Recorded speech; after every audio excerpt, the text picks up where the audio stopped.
Hello friends, welcome to economics class. In this video, we will do the last chapter of your statistics book, which is index numbers.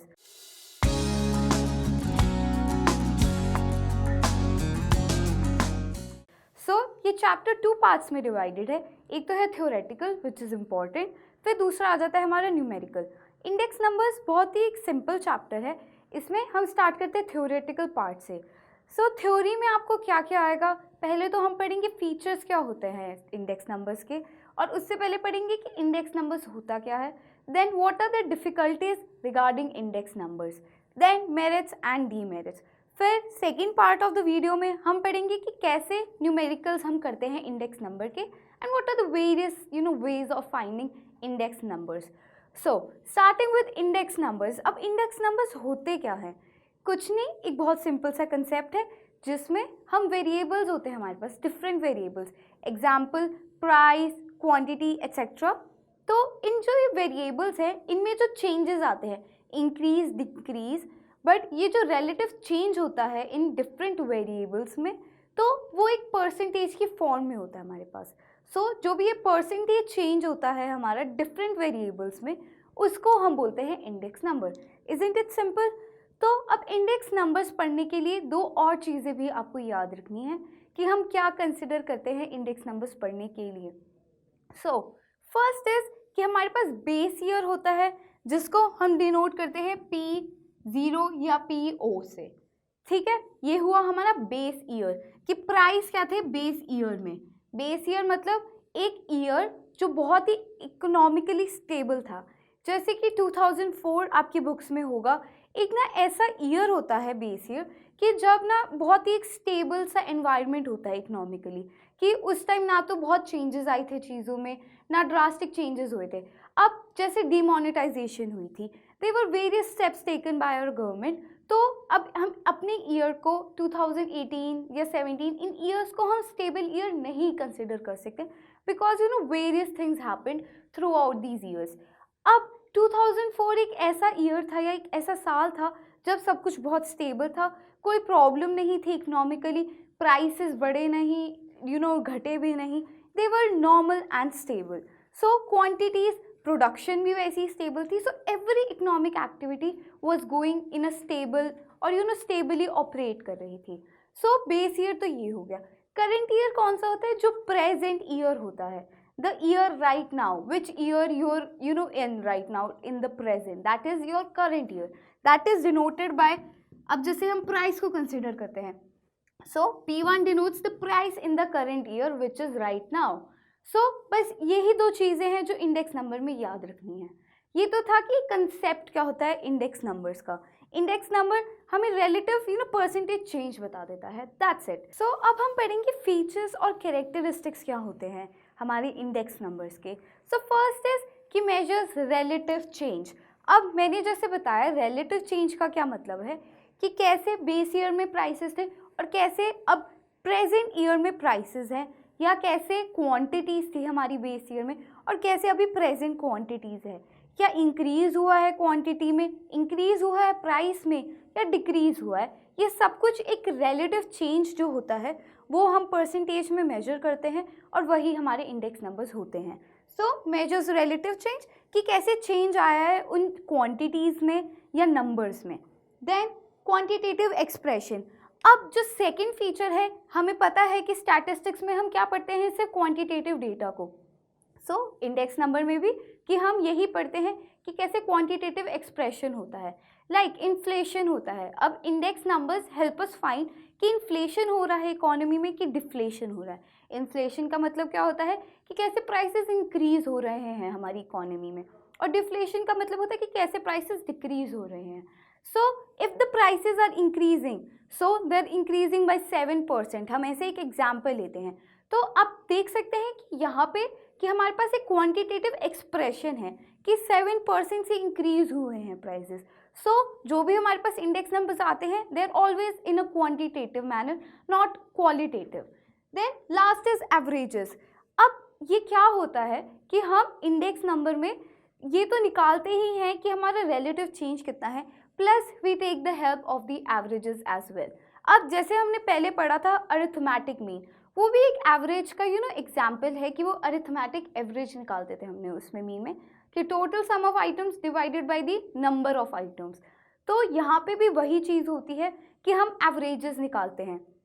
सो जो हमारे results होते हैं वो एक on an average होते हैं। Example, हमने बोला कि 7% से प्राइजेस इंक्रीज हो चुके हैं सारे गुड्स के, बट ये हमने ऑन एन एवरेज बोली है ना बात। बट अब ऐसा भी तो हो सकता है कि देयर वर सम गुड्स जो नहीं हुए इंक्रीज 7% से, they just increase by 5%, then there were goods who increase by 9%. So there is the results they're on an average in index numbers. So अब हमारी जो next आते हैं difficulties or problems of constructing index numbers. So the first one is purpose. अब हमारा purpose क्या है index numbers को बनाने का? अब ऐसा हो जाता है कि मेरा purpose था index number कि मुझे economic conditions पता करनी है teachers की। अब क्या हुआ, मैंने इंडेक्स नंबर्स का पर्पस डिफाइन कर लिया है, but I can not select labourers for knowing about the condition of teachers. So I have to be thorough, और मेरे को अपने माइंड में एम और पर्पस मतलब प्रॉपरली रेडी रखना पड़ेगा कि मेरा पर्पस क्या है इंडेक्स नंबर्स का। लाइक अब प्राइस का इंडेक्स नंबर हमें बताता है इन्फ्लेशन और डिफ्लेशन ना, क्वांटिटी का बताता है कि कैसे बढ़ी है क्वांटिटीज़, मतलब कैसे हमारी प्रोडक्शन बढ़ी है, कैसे हमारी प्रोडक्शन डिक्रीज़ हुई है। ये दोनों चीज़ें अब मुझे इकोनॉमी के बारे में बता रही हैं, बट इनका अफेक्ट अलग अलग होता है इकोनॉमी के ऊपर। सो अगर आपको इंडेक्स नंबर स्टडी करने हैं या कंस्ट्रक्ट करने हैं, you have to be very thorough कि व्हाट इज़ योर पर्पस, क्योंकि हम डिफरेंट चीज़ों का डिफरेंट इंडेक्स नंबर बनाते हैं, कंस्ट्रक्ट करते हैं। उसकी वजह से क्या होता है कि we can not use one index number अगर हमारे को दूसरे इंडेक्स नंबर को स्टडी करना होता है। Then is selection of base year. अब ऐसा हो जाता है कि बेस ईयर सिलेक्ट करने में भी बहुत प्रॉब्लम आती है। So it is very necessary कि आप एक ऐसा बेस ईयर सिलेक्ट करें जिसमें जो भी हमारी इकोनॉमिक एक्टिविटीज़ थी वो बहुत स्टेबल थी। So you have to be very careful while selecting the base year. Like the economist, they selected 2004 as the base year, क्योंकि वो एक ऐसा ईयर था जब सब कुछ बहुत स्टेबल जा रहा था। So you have to be very careful while selecting it. Then selection of goods and services. अब ये भी बहुत important होता है कि हम कौन से goods को consider कर रहे हैं।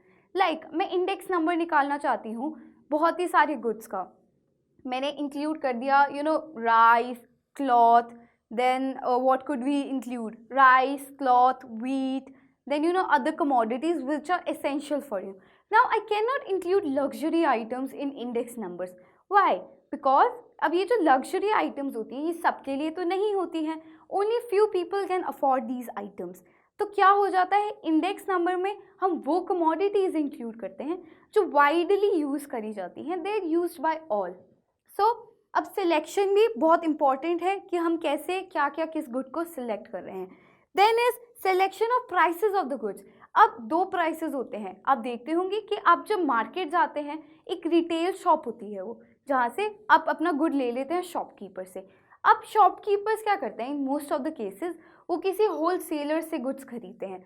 होल सेलर्स उनको एक रिलेटिवली बहुत ही लो प्राइस में गुड्स बेच देते हैं और फिर वो हमें और भी थोड़े हाई प्राइस में बेच देते हैं मार्केट में। So while constructing index numbers I have to keep in mind which prices am I taking, retail और होल सेल प्राइसेस। सो जैसा मेरा स्टडी का पर्पस होगा, जैसे I have to define my purpose, then accordingly मुझे select करना है कि मैं रिटेल प्राइस लूँगी या मैं होल सम प्राइस लूँगी। Then is selection of the formula. अब हम जब इंडेक्स नंबर्स को स्टडी करेंगे अभी आगे, you will see there are number of formulas like Laspeyres, then Paasche's, Fisher's, and so there are various methods and various formulas of finding index numbers. अब ऐसा हो जाता है कि हमें नहीं पता हमें कौन सा मेथड यूज़ करना है। लाइक अब आइडियल मेथड अगर हम कंसिडर करना चाहें तो वो फिशर्स का होता है, but then there are that method is a bit difficult, तो हम प्रेफर करते हैं कि हम लेस पेयर्स या पार्शेस मेथड को यूज़ कर लें। सो ऐसा हो जाता है कि हमें डिफ़िकल्टी आ जाती है कि हम कौन सा मेथड यूज़ करें। So these are the features and the difficulties. So what are the merits and demerits of index numbers now? So starting with the merits, अब advantages क्या होते हैं हमारे index numbers के? So the first one is adjustment of price levels. अब index number से अगर मुझे पता चला है कि प्राइस लेवल्स इंक्रीज हो चुके हैं बाय 12% रेट। एग्जाम्पल लेते हैं कि 12% से मेरे प्राइसेस राइज हो चुके हैं विद इन बेस ईयर और करंट ईयर के जितने भी ईयर्स के बीच में। सो अब क्या होता है कि मैं इन्फ्लेशनरी गैप को फिल अप करने के लिए कुछ डिवाइसेस यूज़ कर सकती हूँ, जो आपने अपने माइक्रो में पढ़े होंगे कि मैं क्या कर सकती हूँ, इंटरेस्ट रेट्स बढ़ा सकती हूँ कि लोगों को पास पैसे ही ना हो खर्चने के लिए। मतलब I could use various things which are studied in micro economics to curb inflationary gap. अब डिफ्लेशनरी गैप भी तो है, so what I could do is कि मैं डिफ्लेशन को भी कम कर सकती हूँ। तो एडजस्टमेंट हो सकती है प्राइस लेवल्स की कि वो एक प्रॉपर लेवल पे आ सके कि वो ना ज़्यादा बढ़े हुए हैं ना ज़्यादा कम हैं। Then is knowledge of change in standard of living. अब मैं क्या कर सकती हूँ, स्टैंडर्ड ऑफ लिविंग में जैसे कंज्यूमर प्राइस इंडेक्स होता है तो उससे मुझे क्या पता चलता है कि कैसे लिविंग कंडीशंस की कॉस्ट है नॉर्मल कंज्यूमर बीइंग के लिए। So I could know about the CPI और उससे मुझे पता चल सकता है कि what is the cost of standard of living, कि लोगों को कितने पैसे देने पड़ रहे हैं। So if it is high I will have to pay them more, so मैं इंक्रीज़ कर दूंगी बहुत सारी चीज़ें।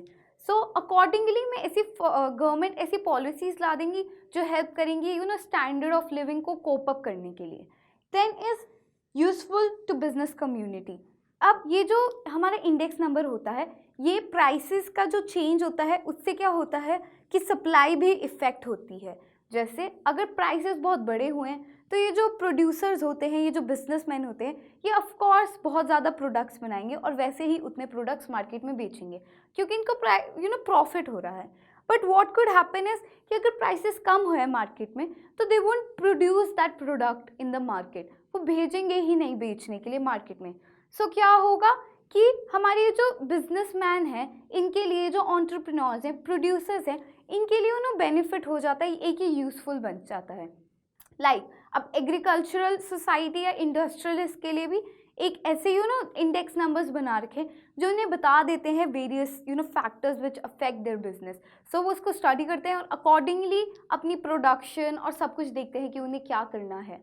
Then is useful to government and politicians. अब क्या होता है कि गवर्नमेंट भी इंडेक्स नंबर्स का इस्तेमाल करती है टू फॉर्मुलेट वेरियस पॉलिसीज़। वो जब वेरियस फार्मूलाज और वेरियस सर्वेस करते हैं तो उनके पास डेटा आता है, then they try to find out कि हाँ हमारा इंडेक्स नंबर्स क्या आ रहे हैं थ्रू वेरियस मेथड्स। तो फिर वो देखते हैं कि कैसी कंडीशंस है हमारी इकोनॉमी की और अकॉर्डिंगली वो फॉर्मुलेट करते हैं पॉलिसीज़। सो ये तो एक यूजफुलनेस होगी गवर्नमेंट के लिए। अब पॉलिटिशियंस के लिए क्या बेनिफिट होता है, अब पॉलिटिशियंस जो हैं वो ये इंडेक्स नंबर्स निकालते हैं, फिर ये देखते हैं कि ये फ्लॉ है। तो अगर वो इलेक्शंस जीतना चाहते हैं तो दे मेक पीपल अवेयर और एजेंडास खड़े करते हैं कि जिसकी वजह से वो कैंपेन करके जीत सकते हैं। अब प्राइसेस बढ़ रहे हैं, फिर से उसी चीज़ का एग्जाम्पल लेते हैं, तो they could bring it up as their agenda कि हम प्राइसेस को कम करेंगे, फिर हम प्रोडक्शन बढ़ाएंगे, वट एवर दे कुड, मतलब उनके एजेंडास कुछ भी हो सकते हैं। अकॉर्डिंगली उन्होंने पहले ये इंडेक्स नंबर्स को पढ़ा था और वेरियस इंडेक्स प्राइसेस और क्वांटिटीज़, देन एम्प्लॉयमेंट से, देन इकोनॉमी से रिलेटेड, कंज्यूमर से रिलेटेड बहुत सारे इंडेक्सेस निकालते हैं और उनको पढ़ के फिर अपने एजेंडास खड़े करते हैं और दे ट्राई टू विन। सो ये तो थे मेरिट्स। अब डीमेरिट्स नॉट कम्प्लीटली ट्रू। अब ये जो फर्स्ट थिंग है कि हमने पढ़ा कि एवरेजेस हम निकालते हैं इंडेक्स नंबर्स में, that these are mere averages. कुछ चीज़ों में बढ़ता है price by the amount we have told कि 7%, बट कुछ में क्या पता 5% से ही बढ़ा हो, देन अदर्स में 9%। सो जो हमारे नंबर्स होते हैं वो एवरेज पे होता है। फिर जो सेकंड फैक्टर आ जाता है कि ये जो हमारे नंबर्स आते हैं इंडेक्स नंबर के, ये जो इंडेक्सेस के अमाउंट या मेजर्स होती हैं, ये ना टेम्पररी होती हैं, ये लॉन्ग टर्म के लिए हम इनको स्टडी नहीं कर सकते हैं। दे कैन बी प्रेजेंट या बड़े यूजफुल हो सकते हैं अगर हम उनको शॉर्ट पीरियड के लिए या टेम्पररीली स्टडी करें। Then difference of time. अब ऐसा हो जाता है कि जैसे 2004 को हम बेस ईयर कंसिडर करते हैं और वी आर प्रेजेंटली इन 2019। सो क्या हो जाता है कि जो बेस ईयर और ये जो प्रेजेंट ईयर है इसमें यू कैन सी कि 15 ईयर्स का स्ट्रेट अवे डिफरेंस है। सो उस time different needs, different demands और डिफरेंट टेस्ट था कंज्यूमर का, और अब बहुत डिफरेंट नीड्स और डिमांड्स हैं। सो वो भी अफेक्ट करता है। Then international comparison is not possible. अब जो ये हमारे इंडेक्सेस निकालने का तरीके होते हैं या बेसिस होते हैं, डिफरेंट कंट्रीज़ या डिफरेंट नेशंस में डिफरेंट होते हैं, और हमारी नेशन का भी ऑफ कोर्स डिफरेंट होगा रिगार्डिंग टू देयर्स। सो अब हम कंपैरिजन नहीं कर सकते हैं इसी वजह से, क्योंकि हमारा बेसिस जो होता है इंडेक्सेस निकालने का वो डिफरेंट होता है। देन लिमिटेड यूज़, इफ़ मैंने इकोनॉमिक कंडीशंस निकालनी थी टीचर्स की, तो अब मुझे उनका इंडेक्स नंबर तो मैंने निकाल लिया है। अब now I want to study further more. अब मैं क्या कर सकती हूँ कि मैं लेबरर्स को तो नहीं सेलेक्ट कर सकती अगर मुझे इकोनॉमिक कंडीशंस टीचर्स की पता करनी है। So that would become difficult for me to do that part, कि मैं लेबरर्स को सिलेक्ट कर रही हूँ और उनका इंडेक्स निकाल के बता रही हूँ कि टीचर्स की इकोनॉमिक कंडीशन है। ये तो कितना स्टूपिड लग रहा है पढ़ने में ही, है ना। So like that you have to see कि अगर आप टीचर्स का इंडेक्स नंबर निकाल रहे हो तो वो टीचर्स तक ही एप्लीकेबल है, वो लेबरर्स या अदर वर्कर्स पे एप्लीकेबल नहीं है। सो यही था हमारा थ्योरेटिकल पार्ट। अब हम करेंगे न्यूमेरिकल पार्ट। तो देयर आर वेरियस मेथड्स जिससे आप अपना इंडेक्स नंबर्स निकाल सकते हैं, आप वेरियस इंडेक्सेस निकाल सकते हैं। सो अब हम करेंगे न्यूमेरिकल पार्ट्स की शुरुआत। अब हमारे पास बहुत ही डिफरेंट मेथड्स होते हैं इंडेक्स नंबर्स को निकालने के लिए। First is construction of simple index numbers. उसमें क्या होता है, हमारे पास सिंपल एग्रीगेटिव मेथड है एक, then simple average of price relative method, then construction of weighted index numbers, जिसमें हमारे पास वेरियस कमोडिटीज़ के वेरियस वेट्स गिवन होंगे कि उनकी इंपॉर्टेंस कितनी है। अभी हम करेंगे कि हमारा इंडेक्स नंबर, हम सिंपल इंडेक्स नंबर्स कैसे निकालते हैं। Let's start with the first method with simple aggregative method. एक बहुत ही सिंपल मेथड है। इसमें हम क्या करते हैं, price of the current year which is P1 divided by price of the base year. इसमें हम कुछ नहीं करते हैं, और P और price, P01 here, P01 here, P01 here, which means the price of the current year। मुझे यहाँ पे क्या निकालना है कि price of the current year क्या है, विच इज P01 या P01। It is a very simple method जिसमें हम एग्रीगेट मतलब एग्रीगेट्स लेते हैं। एग्रीगेट्स क्या होते हैं, सारी आइटम्स को इंक्लूड करते हैं। इसको रट्टा तो नहीं मारेंगे हम इसका, we won't cram this method, it is very simple.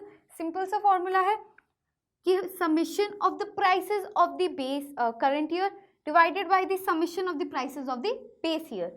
अब 2004 मैंने बेस ईयर लिया था, PO है या P0 है जो, देन 2019 मेरा करंट ईयर है।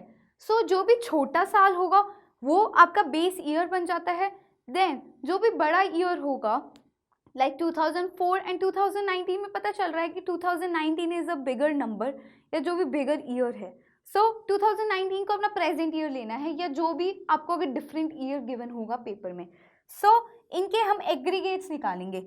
अब ये तो मेरा P प्राइसेस गिवन है वेरियस कमोडिटीज़ के A B C D E। इधर मैं क्या करूँगी कि मैं इनका टोटल कर लूँगी, 50 + 40 + 20 + 10 + 5, it will be equal to 100 125। ये मेरा है PO।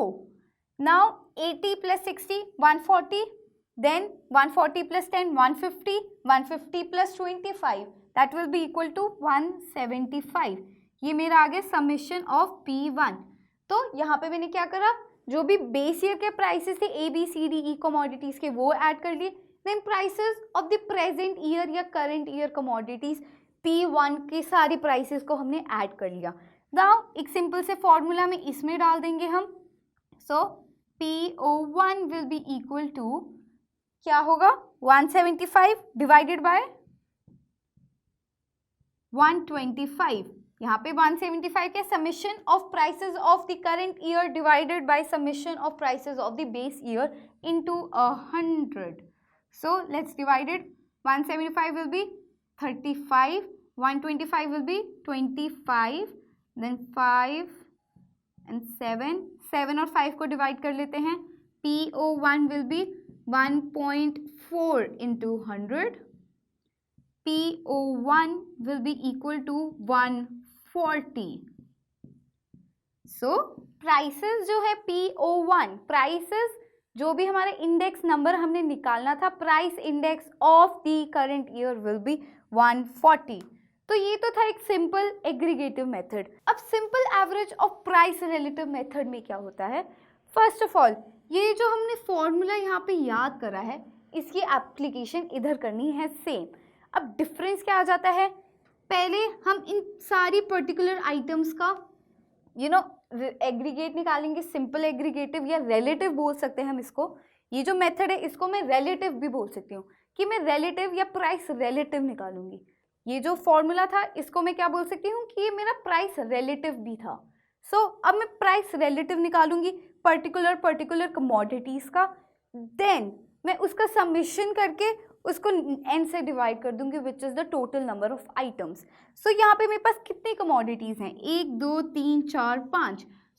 n जो है मेरा that will be equal to 5। That is one thing. अब मैंने बोला हमें प्राइस रिलेटिव निकालना है। इधर ये जो 140 हमारा आंसर आया, that is my price relative, कि प्राइस कैसे रिलेटिवली चेंज हुए हैं डिफरेंट ईयर्स में। अब इधर पर्टिकुलर ईयर्स का प्राइस रिलेटिव निकालते हैं कमोडिटीज के साथ। एक कमोडिटी का प्राइस रिलेटिव क्या होगा? 200 डिवाइडेड बाय 100 इंटू 100। तो प्राइस रिलेटिव यही same formula, P1 upon P0 into 100। 200 divided by 100 into 100, it will be equal to 200. Then 40 by 8 into 100, divide करके it will be 500. Then 16 by 2 into 100, divide करके कितना आया? 800. Then 800 by 200 into 100. 0 0 cancel, 4, it will be 400. Then 6 by 1 into 100, 600. Simple था ना बहुत ज़्यादा। अब इनकी एडिशन कर देंगे हम। 200 प्लस 500 प्लस 800 प्लस 400 प्लस 600, तो ये कितना आएगा?